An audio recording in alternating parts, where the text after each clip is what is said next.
may surprise modern listeners to discover that there was enormous resistance to the valve horn in the 19th century. Negative reactions are apparent pretty much from the time valves were first introduced to the horn in the 1820s until the valve horn was finally adopted as the standard instrument over a half-century later. The criticism was mostly directed towards the effect of valves on the horn's characteristic sound and its ability to produce a smooth legato. When Richard Wagner grudgingly accepted the necessity of using valve horns in his opera Tristan and Isolde, he admitted it would result in an undeniable loss in the beauty of its tone as well as in its ability to smoothly connect the notes. Composer and teacher Richard Hoffmann explains why this happens by describing the process.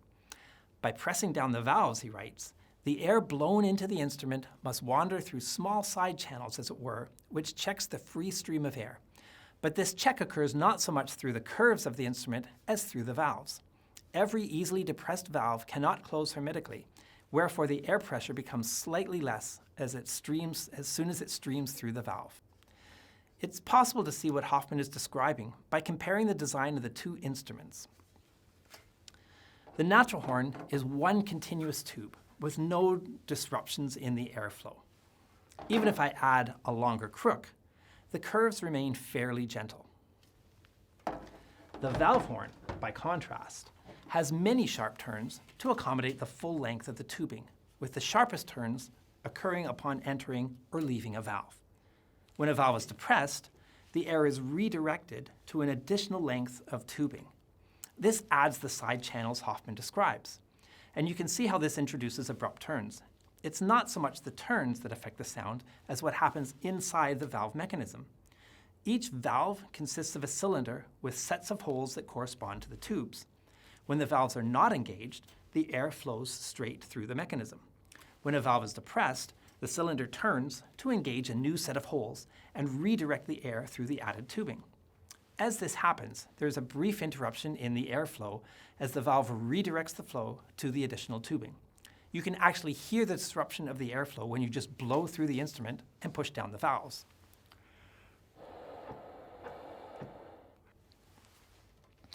One can certainly see how this might have concerned Brahms in the long and very exposed legato passage in the third movement of the horn trio. When played on the valve horn, the shifts in valve combinations are unavoidable, and the result is several small disruptions of the airflow. This occurs both on the single horn in F, which was common in Brahms's day, and the modern double horn, which is mostly used today. In this case, there are several places where one switches between the first and second and third combinations, and this creates a significant disruption.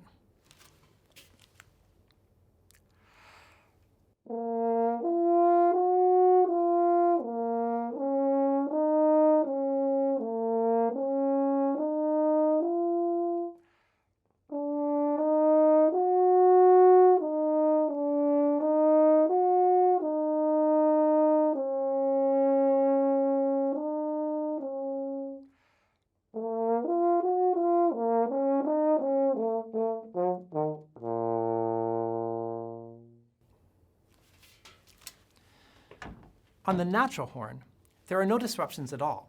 The melody is produced by one continuous, uninterrupted airflow.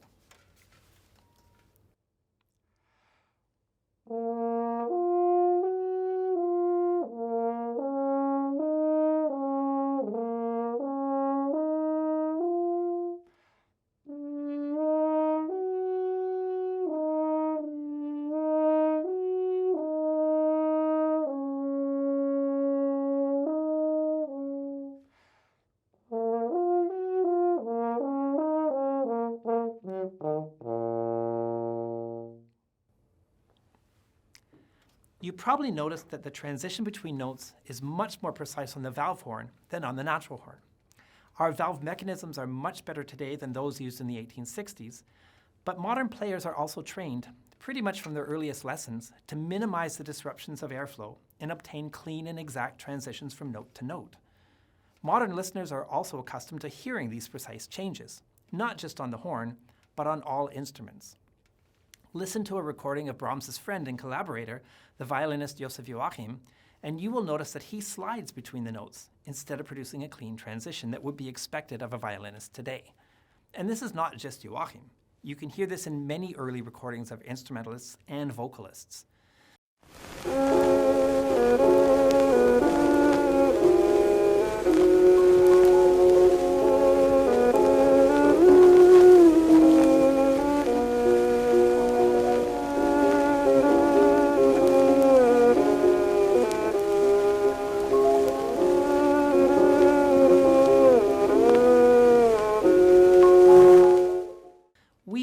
accustomed to precise note changes today, but I suspect Brahms and his audience expected a smoother, even a muddier transition.